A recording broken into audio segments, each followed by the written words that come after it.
and welcome to episode 37 of the Weekly Whisper. I'm your host, Elian Habanero, and I'm here to talk all things 365 Pro Wrestling.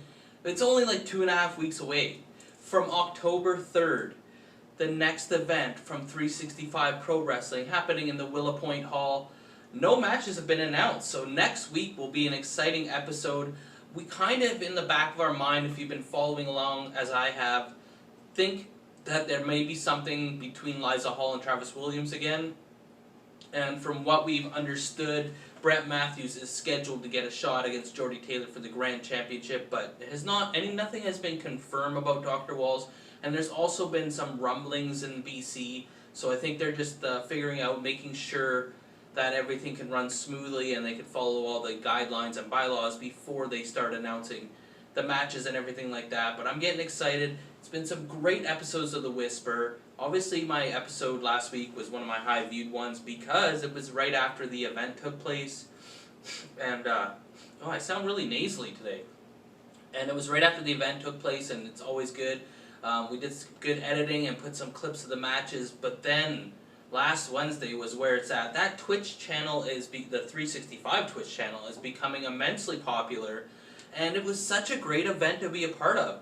They've streamed and showed every match from the September 5th event, and fans were in there, people from the 365 brand out here were there, people from the actual show were there, some of the superstars that wrestled on the event, and they were all engaging, and people were talking, the fans were asking questions, they were all enjoying it together. It's got to be the most viewed Twitch stream, I think, the most activity anyway, and it's just going to keep going because the numbers keep growing, and then everybody else is doing that. They put a sponsorship for my Twitch and for the Azzy show on theirs, and I just want to convince other people to maybe do something. Start your own Twitch channel and be part of the 365 brand. If you're involved any way, anyhow, you can be a part of it, and we could eventually have like a 365 day, like a 24-hour thing where people that, anything to do with the brand can do something. You could play games, your favorite video game, if you do anything that's talented, if you're good at drawing, you could do a drawing tutorial. If you're good at working out, you could do a working out video. You could even just play some songs you really like to listen to and explain why. You could watch some of your matches and give some insight into what's happening, what was going through your mind at the time. If you play any instruments, you could do that. And if you don't have the means or the patience to do your own Twitch channel, just film a video and send it along, and you never know, that 365 Twitch may end up using it on theirs. It'd be pretty cool to see other people, and I know a lot of people have been participating. There's been some hockey games they played on their site, and some of the trainees were playing, some of the wrestlers from out here, some of the wrestlers from BC, from out east. Brandon Hines was taking part, and it was just such a fun time. I'm enjoying it a lot. It's kind of neat to have a social life. That's how I get it, because I don't have a lot of friends that I hang out with that have a lot of things in common with me, and they have like a place to go where everybody has at least the one mutual thing in common, but other ones as well, and to be able to chat and just, I don't know, it just feels neat again. It feels like I'm in like some kind of social life again, like when I was younger, and so that'd be pretty cool. There's a lot of people that have a lot of talents, like if you make some belts, or you make ring gear, or anything like that, or you're just practicing promos in your mirror. Just send it along, start your own Twitch thing. I will follow you. If someone hits follow on mine, I just follow back. And if there's someone that is involved with the 365 community, I'll always try to give them, support them. Sometimes I'm busy, I'm just cooking dinner, but I'll still hit it on, just to give your view count up and stuff like that, and it's been a lot of fun. But maybe I should stop talking about the Twitch channel now. But I just think this is good. And then obviously we'll get into it. We'll actually talk about the Twitch more on this episode here. But let's get to last week. Every episode of The Whisper, after an event takes place, I do an unofficial top 5 ranking and just my thoughts on it, and I kind of give my rhyme or reason as to why, and I wanted to know if everybody agreed with me or disagreed and what they thought it should be. Well, Precise Paul Wright has weighed in, and I thank him. He does his own ranking system, and he does a points-based system, and he's been doing it since the 365 brand started earlier this year. So his top 5 is different than mine. He's got the Grand Champ and the Global Champ in a league of their own.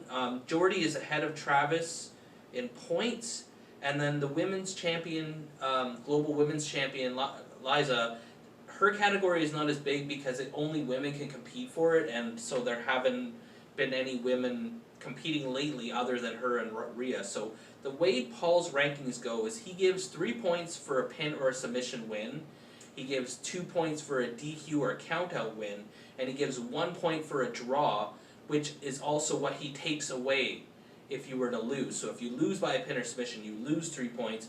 You lose by DQ or countout, you lose 2 points, and if it's a draw, then you lose. I guess you still get you get 1 point no matter what for a draw. So he has Jordie Taylor and Travis Williams at the top, and then his next top 5 is he's got the next one is TJ Harley, and then following him is Brett Matthews at number 2. Nolan James is at number 3. Number 4 is Rhea Von Slasher, and Eddie Osborne and Cremator Von Slasher are tied for 5th. And I even was true to my word, and I got through to Clay Wilson.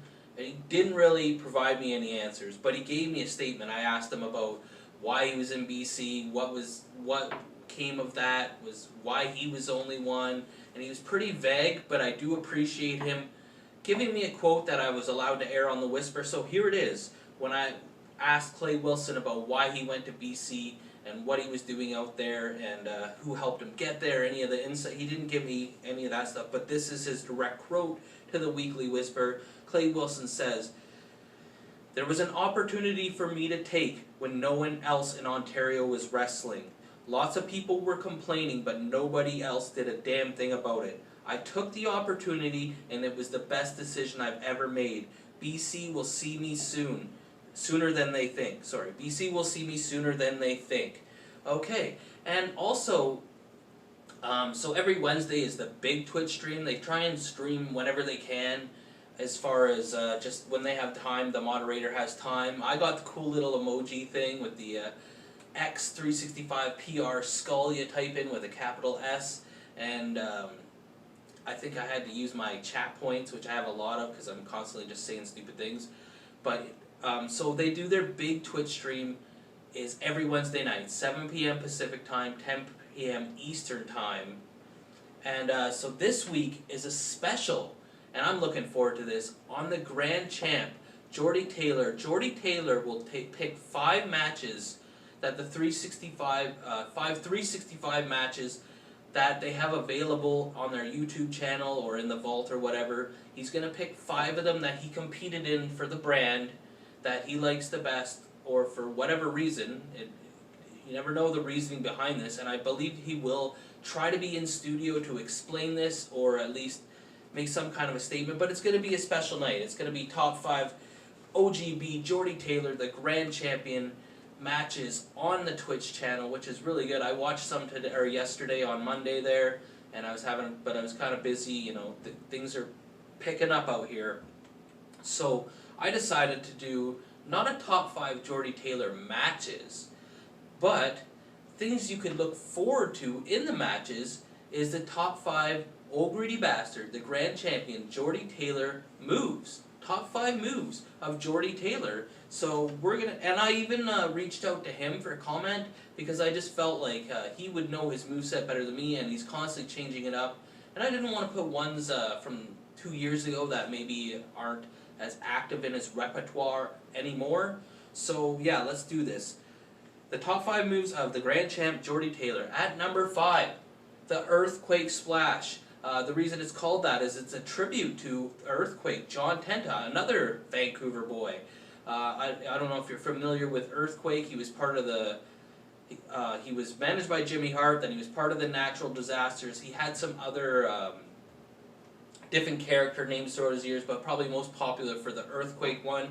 And he used to do a running off the ropes sit-down splash on a fallen opponent, and Jordie Taylor has been doing that, and it's nice to see that move, as it's not used as much as it has been in the past. And that's his number 5 move. And number 4 move, the pump handle bomb. The pump handle is where you stick the guy's arm through his leg, and then you hook the other one by the armpit, and you kind of flip him up to your shoulder.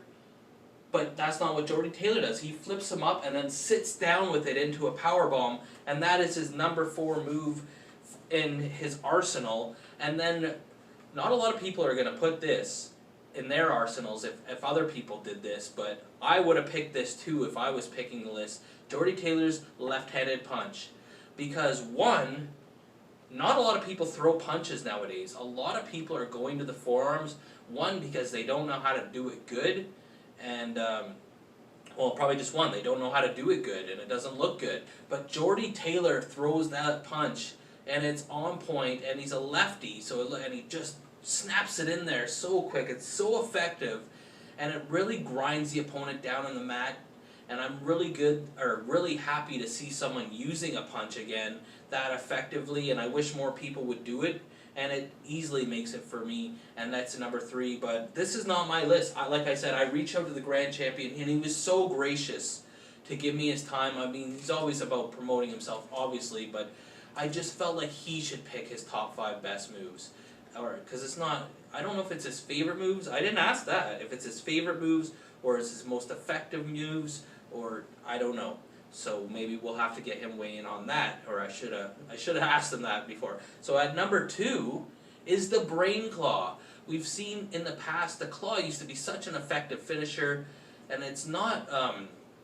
That's the great thing about Jordie Taylor. He's so different than everyone else, but he uses that Brain Claw, and he does it a lot on the mat, where it used to not really be like that. It used to be more of a guy standing or sitting, but his is up there. Like, there's been a lot of legends that have used the claw hold, which is not exactly what he's doing, but his is up there. It competes with everybody, and I like it the best. I would have put it first, but it's not my list, and I'm not disagreeing with the champ, obviously. I just love that so much. So the number 1 move for the Grand Champ OGB is the Jordie DT, the Jordie T. Jordie T. That's what I was supposed to say. It's a double underhook swinging DDT that he's used to get a lot of wins over there, and that's the move he picked first, but I just love that Brain Claw. I loved all the moves, obviously, and that's your top 5 moves for the Grand Champ Jordie Taylor. So we just got one more thing here. I'm going to quickly say like, or you get a leg drop.